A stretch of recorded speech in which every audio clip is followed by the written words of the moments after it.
Preciosa poder cantar essas verdades de Cristo. Aquela cântico diz: comprou-me com o sangue seu. Fez-me pensar nesta passagem de 1 Coríntios capítulo 6, versículos 19 e 20.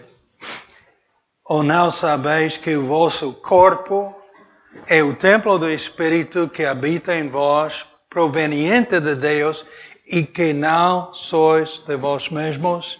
Por quê? Porque fostes comprados por bom preço. Este sangue.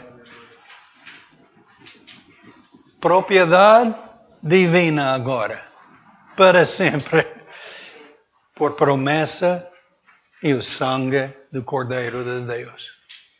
Ai, que preciosas verdades para viver, assimilar e compartilhar.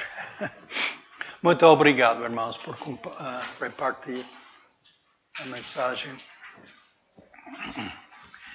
Eu, por algum tempo, não tinha feito a tradução em diferentes idiomas. Antes, em chinês e alemão, estivemos fazê-lo, mas tentei ajudar um bocado a Jonathan e Letícia hoje com Google, pô-lo em francês a mensagem, porque é precioso que estão a abraçar, a aprender português, como outros.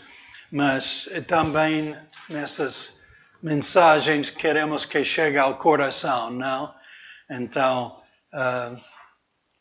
espero que hoje esta mensagem seja para todos nós admoestação, mas também encorajamento na nossa fé.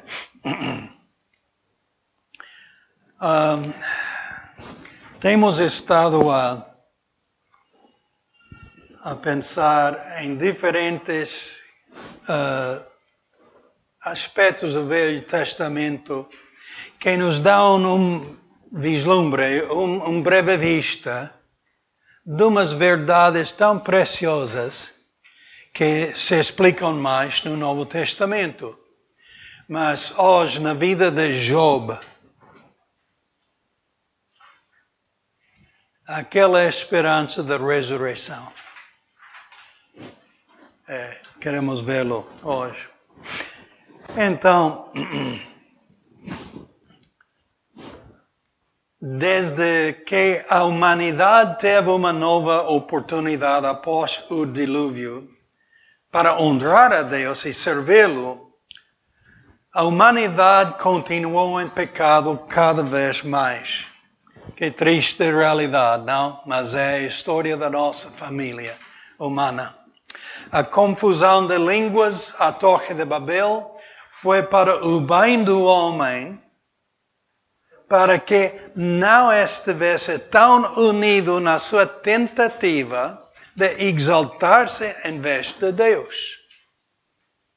É exatamente o que eles queriam fazer. Eles iam chegar ao céu por sua maneira. Não pelos sacrifícios dos animais inocentes. Não, nós construiremos uma torre que chegue aos céus. Que estejamos na presença de Deus. Não vão fazer. Já não podem entender um ao outro. Confusão de línguas. Para o bem do homem. Então, Satanás continuou a ter a influência sobre os homens e poucos eram aqueles que honraram ao Criador. Pouco depois, podemos observar na vida de Job e sua comunidade algumas atitudes pelas quais podemos aprender princípios e verdades muito importantes. Job foi dos poucos homens que andaram com Deus, como Abel, como Enoque e como Noé, a conformar suas vidas aos princípios divinos. Como resultado, Job foi abençoado em toda a maneira. Em capítulo 1 de Job, versículos 1 ao 5, temos essas. Havia um homem na terra de Uz, cujo nome era Job, e este era homem sincero, reto e temente a Deus. E desviava-se do mal. E nasceram-lhe 7 filhos e 3 filhas. E era o seu gado 7.000 ovelhas, 3.000 camelos, 500 juntas de bois, 500 jumentas. Era também muitíssima gente a seu serviço, de maneira que este homem era maior do que todos os do Oriente. Job. Era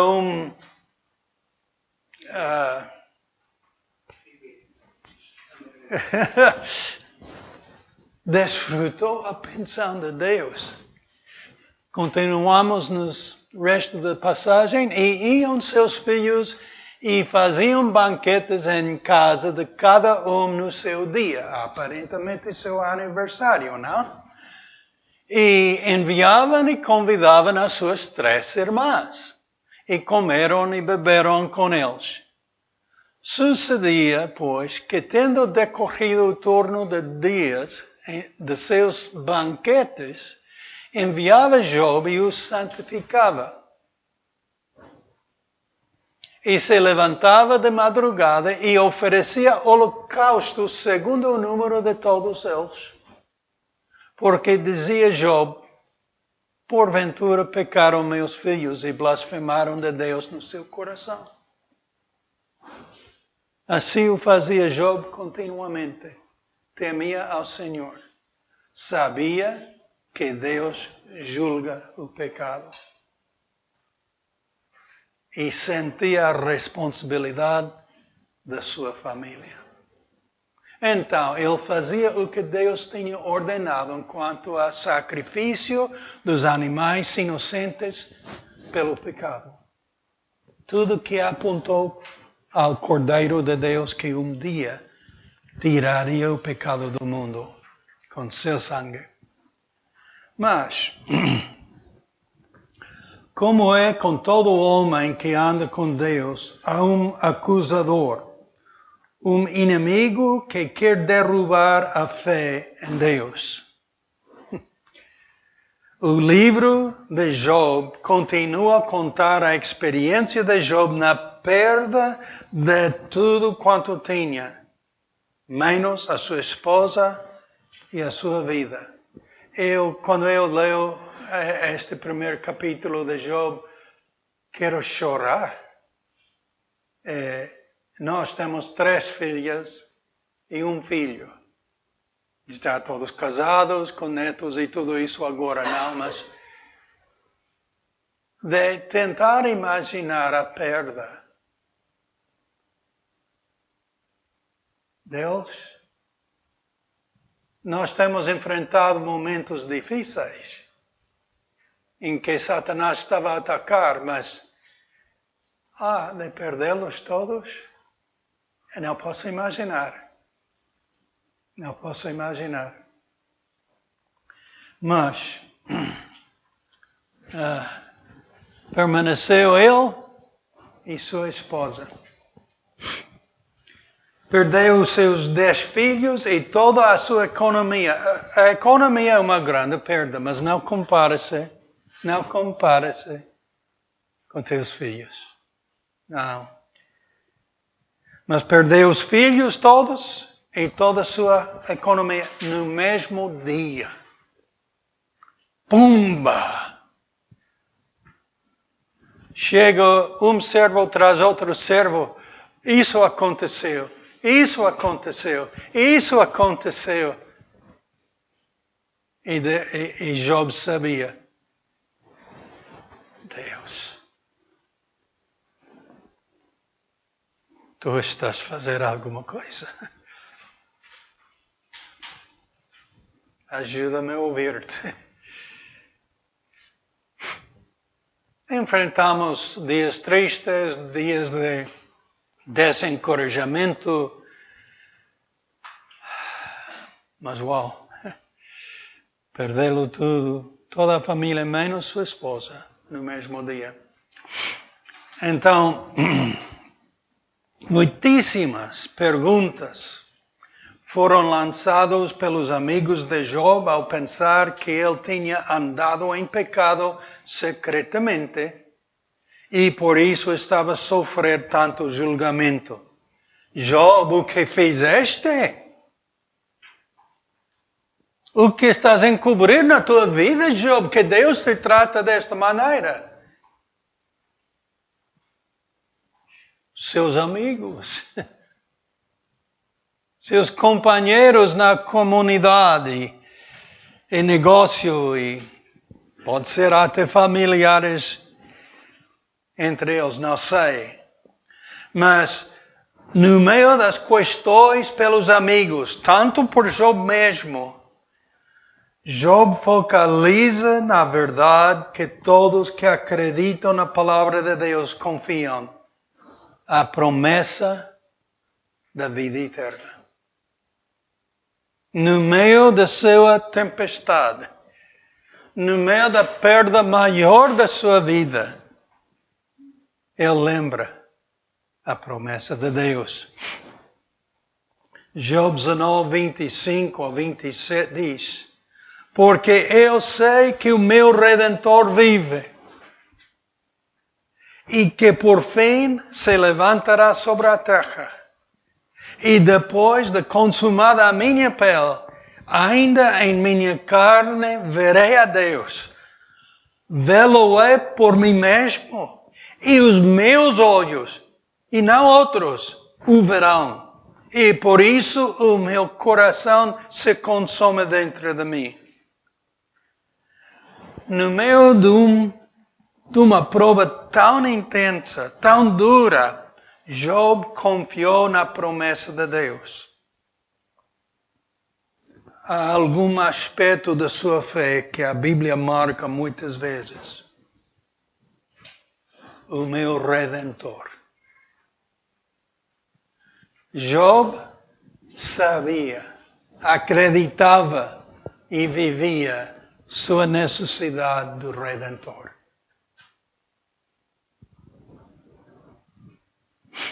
O Redentor.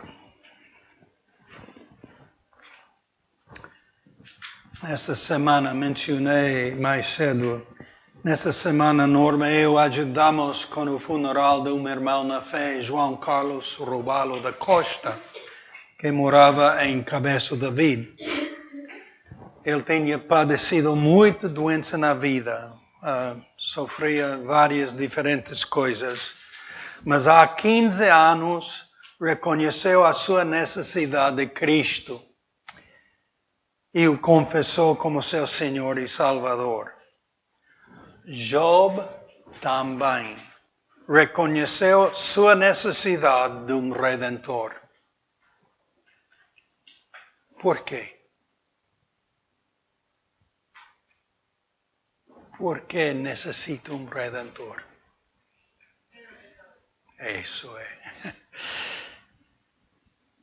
Porque apesar de Job ser um homem temente de Deus, também sabia que ele era um pecador que precisava da salvação, da redenção, que somente Deus pode providenciar. A Bíblia é muito clara que Jesus é o único caminho da salvação, da redenção, que somente Deus pode providenciar. Desculpe. Jesus é o único caminho a Deus, único Redentor. Somente por meio do seu sacrifício na cruz, a sua sepultura e ressurreição, pode um homem pecador receber o perdão dos seus pecados e ser salvo. Que bom que o Senhor João confessou a Jesus como seu Senhor e Salvador. E que bom que Job esperava na redenção divina. Os dois reconheceram que eram pecadores em necessidade do Redentor. Isso é a necessidade de cada pessoa. Se o reconhecem ou não, isso é a necessidade de cada jovem, de cada homem, de cada mulher, de cada avô. Eu sou pecador. Eu preciso do Redentor. Eu preciso a salvação que Ele promete. Eu preciso aquela salvação que Ele comprou com seu sacrifício naquela cruz e sua ressurreição dos mortos. Eu preciso dele. Isso é a necessidade de cada pessoa. E Deus requer que o abraçamos pela fé. Que ponhamos toda confiança, toda fé, toda esperança no que Cristo fez por nós. Então, houve muitas pessoas, antes do dilúvio, que pensavam de si mesmos de serem sem pecado. Sem necessidade de um Redentor, mas Deus o julgou. Há muitas pessoas hoje em dia também dizem que são boas pessoas, sem a necessidade de serem salvas. Mas são enganados pelo inimigo, Satanás, que não quer que se arrependam perante Deus e que confessem ao Redentor Jesus Cristo como o Senhor das suas vidas. O não querer abraçar pela fé Jesus Cristo e sua obra de redenção, o não querer isso, vem de alguém. Vem do inimigo da tua alma. Ele não quer que sejas salvo. Ele não quer perder a influência sobre a tua vida. Cristo veio para pôr fim à obra do inimigo. Ele veio para pôr fim ao pecado que reina sobre as nossas vidas. Todas nós. Ninguém é uma exceção. Este não querer ser salvo é o resultado da influência de teu inimigo e do inimigo de Deus, Satanás.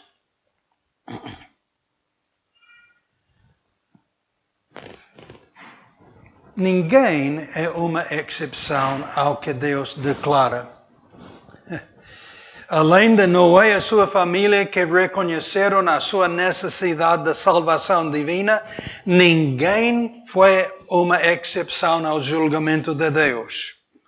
Todo o resto do mundo morreu no seu pecado sem a esperança da vida eterna. Riam-se da arca da salvação ser construída. Riam-se da pregação de arrependimento. Riam-se da família de Noé que acreditou na mensagem divina. Mas não se riam quando as águas do dilúvio viram sobre eles. Gritaram, bateram na porta da arca, mas Deus tinha fechado a porta e não havia mais oportunidade da salvação. Não sejamos enganados como eles foram. Job vivia no meio de um mundo igual ao nosso, desinteressado na palavra de Deus. A razão humana reinava. A idolatria e exaltação de tudo menos Deus era a prática e a tradição dos povos. Eu pedi que nos ajudasse com uma leitura, Renato, de Romanos 1, 18 ao 32. Romanos capítulo 1, versículos 18 ao 32. Porque do céu se manifesta a ira de Deus sobre toda a impiedade e injustiça dos homens, que detêm a verdade e injustiça. Porquanto o que Deus se pode conhecer nele se manifesta, porque Deus o manifestou. Porque as suas coisas invisíveis, desde a criação do mundo, tanto o seu eterno poder como a sua divindade, e se entende, e claramente se veem pelas coisas que estão criadas, para que eles fiquem inexcusáveis. Porquanto, tendo conhecido a Deus, não o glorificam como Deus, nem lhe deram graças, antes em seus discursos e desavenças. E o seu coração insensato e obscureceu. Dizendo-lhe esses sábios, tornaram-se loucos, e mudaram a glória do Deus incorruptível, em semelhança da imagem de homem corruptível, e de aves, e de quadrúpedes, e de répteis. Por isso também Deus o entregou às concupiscências de seus corações, à imundícia, para desonrarem os seus corpos entre si, pois mudaram a verdade de Deus em maneira, e honraram e serviram mais a criatura do que o Criador, que é bendito eternamente. Amém. Por isso Deus o abandonou às paixões infames, porque até as suas mulheres mudaram o uso natural no contrário à natureza, e semelhantemente também os homens, deixando o uso natural da mulher, e se infamaram em sua sensualidade uns para com os outros, homens com homens, cometendo torpeza e recebendo em si mesmos a recompensa de que vinham ao seu erro.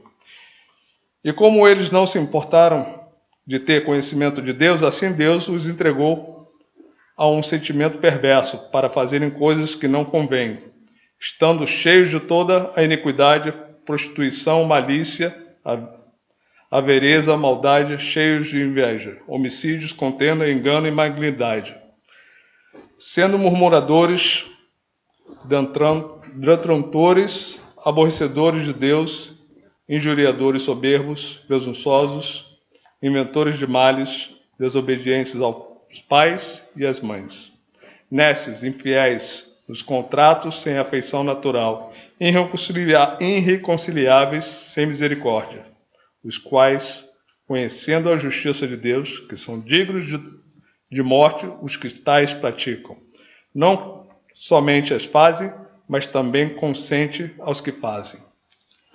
Muito obrigado, irmão. Que descrição da humanidade toda. Nós não somos exceções a essa descrição. Pela misericórdia de Deus e sua promessa de salvação, de ser redimido pela obra do Filho de Deus. Só por essa misericórdia de Deus e seu Filho, essa descrição se tira de nós e Deus nos vê na justiça de seu Filho. Mas essa passagem, versículos 20 e 21, diz: porque as suas coisas invisíveis, desde a criação do mundo, tanto o seu eterno poder como a sua divindade, se entendem. E claramente se veem pelas coisas que estão criadas, para que eles fiquem inexcusáveis. Porquanto, tendo conhecido a Deus, não glorificaram como Deus, nem lhe deram graças, antes em seus discursos se desvaneceram e seu coração insensato se obscureceu. Esses versículos gritam-nos que as pessoas que ignoram a sua necessidade do Redentor são inexcusáveis.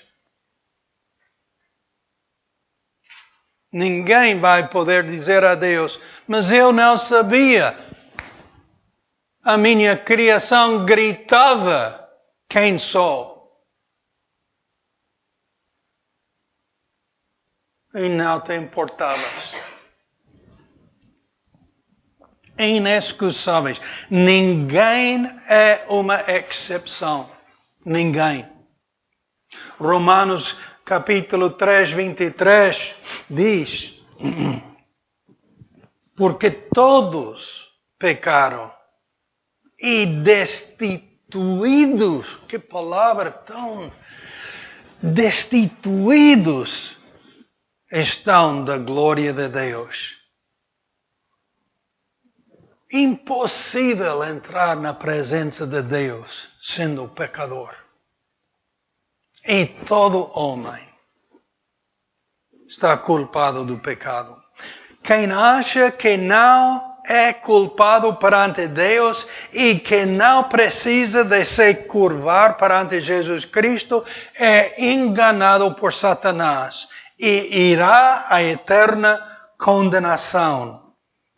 O que Jesus disse àquele religioso Nicodemos em João 3, 16 a 18. Porque a sua... Desculpe. Porque Deus amou o mundo de tal maneira que deu o seu Filho unigênito para que todo aquele que nele crê não pereça, mas tenha a vida eterna. Porque Deus enviou o seu Filho ao mundo não para que condenasse o mundo, mas para que o mundo fosse salvo por ele. Quem crê nele, no Filho de Deus, quem crê nele, não é condenado. Amém? Amém! Mas quem não crê já está condenado. Porquanto não crê no nome do unigênito Filho de Deus. Uma só razão pela condenação.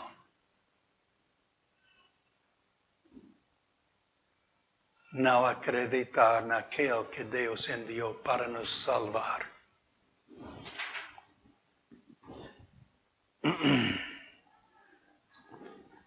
Que bom! Que bom que Job acreditava no Redentor. Que bom que o Senhor João, nessa semana, já tinha acreditado no Senhor, se humilhou perante o Senhor Jesus Cristo. E todo aquele que crê no Filho de Deus experimentará a redenção, a vida eterna na presença de Deus. É o que queremos. Queremos o melhor pelas nossas vidas. Queremos ser abençoados. Queremos realizar a vida. Não ser condenado. Deus quer dar-nos vida. Deus quer tratar dos nossos pecados. Mas há um só caminho para isso. Não há outro. E não é nossa bondade. É a bondade do Filho de Deus que comprou-me por seu sangue. O inocente a morrer pelo culpado. Deus quer nos salvar. Ele não quer condenar o mundo. Mas o resultado de não acreditar no único caminho da salvação é ser condenado já por não acreditar nele. Então, todo aquele que crê no Filho de Deus experimentará a redenção, a vida eterna na presença de Deus. Mas as pessoas que não se consideram em necessidade do arrependimento, não se considera necessário confessar Jesus como seu Senhor, estão condenados já. Porquanto ao não crer no Redentor, o Filho de Deus, o Senhor Jesus Cristo, não sejas condenado, não sejas enganado. Abraça ao Senhor Jesus Cristo pela fé. Abraça a sua obra que Ele realizou naquela cruz, onde Ele derramou seu sangue inocente por ti, tanto por mim. Pela fé, abraça-o. Acredita nele. E não serás condenado. Ao contrário, naquele momento, Deus te dará o que promete, a vida eterna. Não por nossos méritos, porque não temos. Pelos méritos de seu Filho.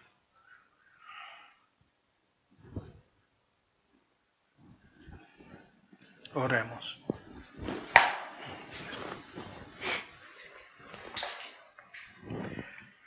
Pai, te agradecemos que nos tens dado tua palavra para nos explicar a realidade da vida e da eternidade. Para nos admoestar, para nos repreender pelo nosso pecado. Mas à mesma vez para nos fazer entender o dom que nos dás em Cristo. A vida eterna, só por acreditar, por abraçá-lo pela fé. Por acreditar no que Ele, a sua obra, que nos redime dos nossos pecados. Jovem, adulto, criança, avô, pode ser salvo e sabê-lo. E Pai, peço por cada um que está no nosso meio ou está a ouvir, que precisa de Ti, que precisa arrepender-se e abraçar pela fé Teu Filho, sua obra de redenção. Faça no nosso meio a Tua obra, que Cristo seja exaltado em cada coração e conhecido. Continuamos a orar e gostaria de perguntar outra vez, alguém gostaria de admitir sua necessidade de Cristo? Levantarias tua mão?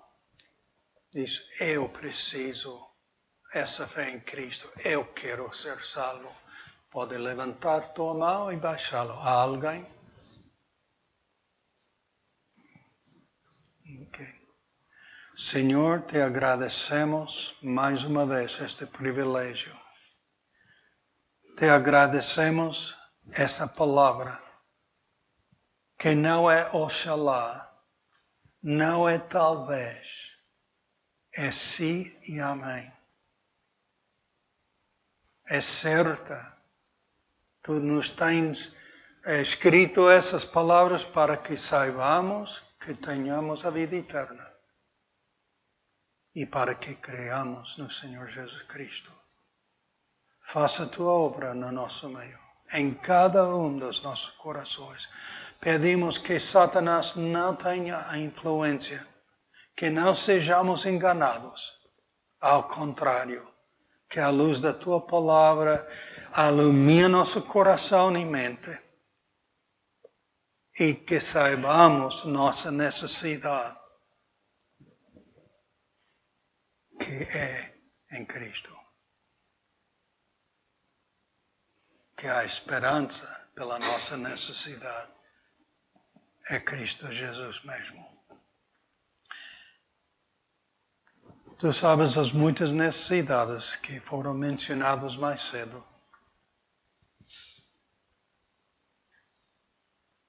Famílias inteiras a sofrer tragédias, guerras, famílias que estão separadas um do outro,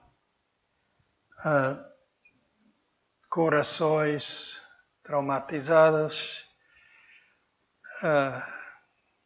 Satanás usará o que pode para que pessoas não olhem para ti. Mas, Pai, Tu és maior. Muito, muito maior. Usa o que for para trazer-nos a abraçar pela fé Teu Filho. E depois de tê-lo abraçado pela fé, de viver segundo a Sua palavra. E quando não, quando voltamos ao pecado de alguma maneira, que de joelhos arrependemos, como Job, e olhamos para aquele holocausto de Cristo para novamente ser limpos de todo o pecado. Ajuda-nos, Pai, a olhar para Ti, não para buscar o entendimento e a filosofia deste mundo, nem de nosso próprio raciocínio, mas abraçar-te de coração pela fé. Supra as necessidades dos nossos irmãos. Obrigado por cada coisa já que tens providenciado, mas Tu sabes há muito mais. Faça a Tua vontade em cada uma das nossas vidas, pela glória de Teu Filho. Em nome dele te agradecemos e pedimos. Amém.